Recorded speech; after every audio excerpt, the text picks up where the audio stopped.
Sena ya Leta Zunze Ubumwe za Amerika yasabye Minisitiri w'Ububanyi n'Amahanga gufatanya na Minisitiri w'Imari n'umushinjacyaha mukuru gusuzuma niba umutwe wa M23 wujuje ibisabwa kugira ngo ushyirwe ku rutonde rw'imitwe y'iterabwoba mpuzamahanga. Byasabwe mu nama yateranye ku itariki ya mbere z'ukwezi kwa munani. Professeur Paul Kananura n'impuguke muri politike n'umutekano mpuzamahanga nguhaye ikaze kuri radio Agasaro Kaburaga.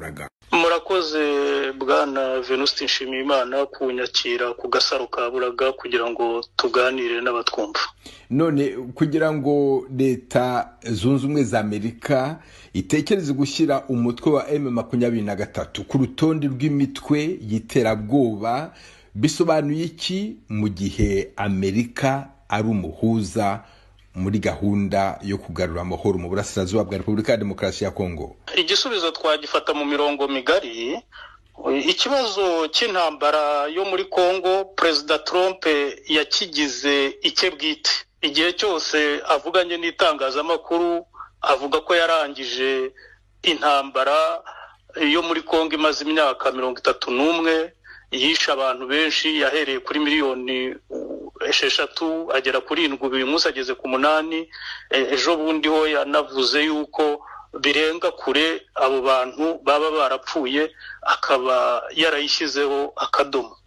Ni ukuvuga ko umuntu wese cyangwa umuryango wose washaka kubyitambika imbere agomba kuhonda inkonji.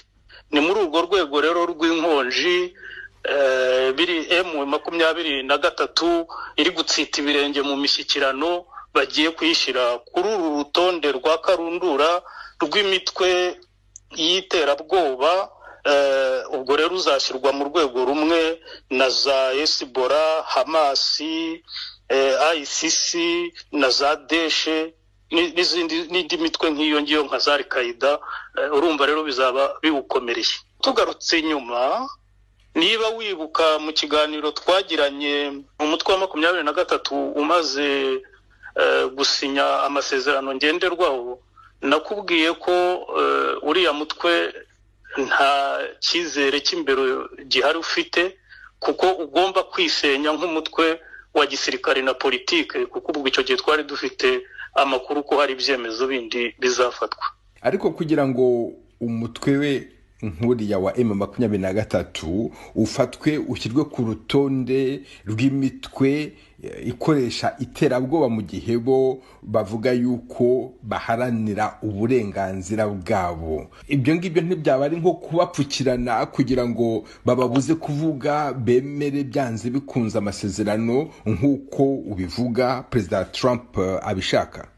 Nkurikije iriya assessment ya Sena isaba bari abayobozi bakuru ba Amerika gusuzuma ku buryo bw'amategeko niba washyirwa ku rutonde, bavuze ko hari ibimenyetso byinshi bafite, ndetse basaba ko izo raporo bafite zitashyirwa ahagaragara kubera impamvu z'umutekano, kandi ko ibyo bintu bigomba kwigwa mu mezi 3. Ni ukuvuga ko bafite ibyo bashingiraho by'ibyaha by'iterabwoba uwo mutwe ushobora kuba warakoze.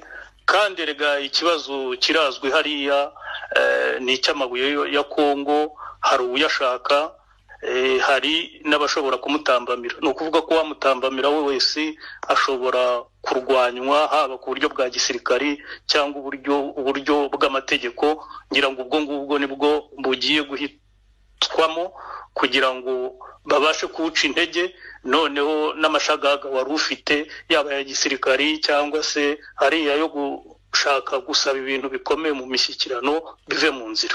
Muri kariya gace k'uburasirazuba bwa Repubulika ya Demokarasi ya Kongo hari imitwe yitwaje intwaro ibarirwa mu majana. Iyo mitwe mu gihe yose itaba isenywe, hagasenywa gusa umwe wa M23, usanga wowe ariyo nzira nziza yo kugarura amahoro? Hari imitwe irenga 250 mu burasirazuba bwa Kongo, ariko imyinshi yiyunze na leta, ifatanya na leta kurwanya M23 ubwo yishize muri VDP Wazalendo, ubu ngubu Kongo yabahaye amakarita, yatangiye kubaha amakarita no kubahemba, bakaba inkeragutabara. Ni ukuvuga ko bagengwa n'amategeko ya leta y'inkeragutabara. Ikindi nuko imitwe ihari isigaye ari M23 na za Gumino cyangwa Twirwaneho z'abanyamurenge, ariko zo zidafite ingufu zo kuba zagira icyo zitwara igihugu. Indi mitwe isigaye n'ine y'abanyamahanga, iyo ngiyo izataha mu bihugu byayo ku neza cyangwa se ikubiswe. Ubwo rero ikibazo gikomeye ni cya M23, kuko niyo ifite intwaro, ifite abasirikari benshi, ikaba ifite naho yafashe hazwi iriya migi ibiri ya Bukavu na Goma. Ibyo ngibyo rero bikaba bibangamiye ibikorwa bya leta muri ako karere n'ibikorwa by'ubucuruzi bishobora kuzahabera igihe cyose itahavuye. Muri kano kanama kagomba gusuzuma niba umutwe wa M23 washyirwa ku rutonde rw'imitwe y'iterabwoba, harimo na Minisitiri w'Imari. Minisitiri w'Imari aza gukora iki muri gahunda nk'iyi ngiyi? Iyo umutwe wemejwe ko ari uw'iterabwoba hakurikijwe igika cya 219 cy'abinjira n'ubwenegihugu muri Amerika, cyatowe mu gifite nimero 8 USC akadomo 1989, hari ibintu bine bihita bifatwa nk'ibyemezo ako kanya byihuta. Icyemezo cya mbere ni cyo gufatira imitungo y'uwo muryango, abayobozi bawo n'abafatanyabikorwa byawo. Ibyo rero bihita bikorwa na Minisitiri w'Imari. Icya kabiri ni uko abakorana nabo n'uwo muryango, baba abantu ku giti cyabo cyangwa se ibigo by'ubucuruzi bya Amerika, iyo bidahise bihagarika bishobora gukurikiranwa mu nkiko mpanabyaha. Niyo mpamvu mubona ko harimo n'umugenzacyaha mukuru wa leta. Icya gatatu ni uko abo bantu batagomba kwidegembya, bagomba kubuzwa gukora ingendo haba muri Amerika no kutidegembya mu bindi bihugu. Ibyo ngibyo nyine bigakorwa na Minisitiri w'Ububanyi n'Amahanga.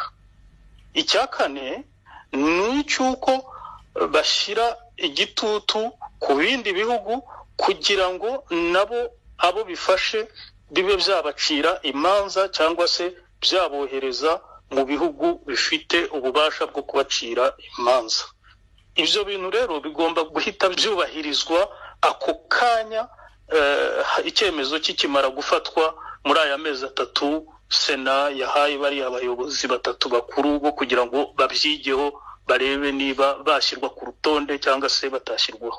Mu mitwe irwanira mu burasirazuba bwa Repubulika ya Demokarasi ya Kongo, hari umwe urwana kuva muri Uganda kugeza muri Repubulika ya Demokarasi ya Kongo, ndetse wananyuze no muri Central Africa. Uwo ni umutwe wa ADF. Joseph Kone bamushyizeho impapuro zimufata.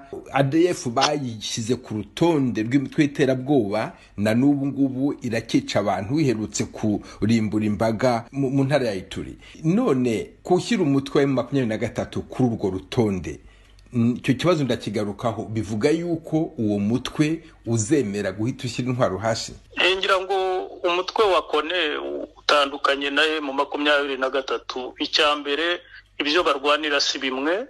Icya kabiri umutwe wa Kone uba mu ishyamba, ni inyeshyamba butwi, kandi nawe ngira ngo ubu yarapfuye agenda asimburwa n'abandi. Ubu ngubu baranabimwitirira atari bo, kuko hajemo abandi bashya bari abashyizwe ku mutwe mu mutwe w'iterabwoba nta naho ngira ngo bahuriye na kone nuko gusa bamwiyitirira ariko bifite izindi mpamvu zabyo zitanahuye nabyo. Ubwo urumva ntabwo twabigereranya na M23 yo ubungubu ifite ahantu igenzura, ifite abayobozi bazwi, ifite inzego zizwi, ifite abasirikari bazwi, ifite uburyo ikorana n'indi miryango mpuzamahanga ku buryo buzwi. Bizayirusha rero kugira ngo ije kwihisha hari yiri niramuka ifatiwe ibyo byemezo.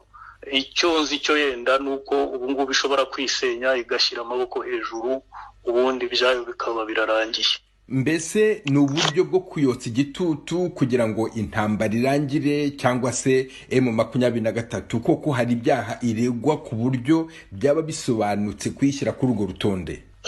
Byombi birashoboka kandi nabyo biri mu nzira, kubera ko iriya raporo bavuze ko igomba kugirwa ibanga kubera impamvu z'umutekano n'ibiyirimo.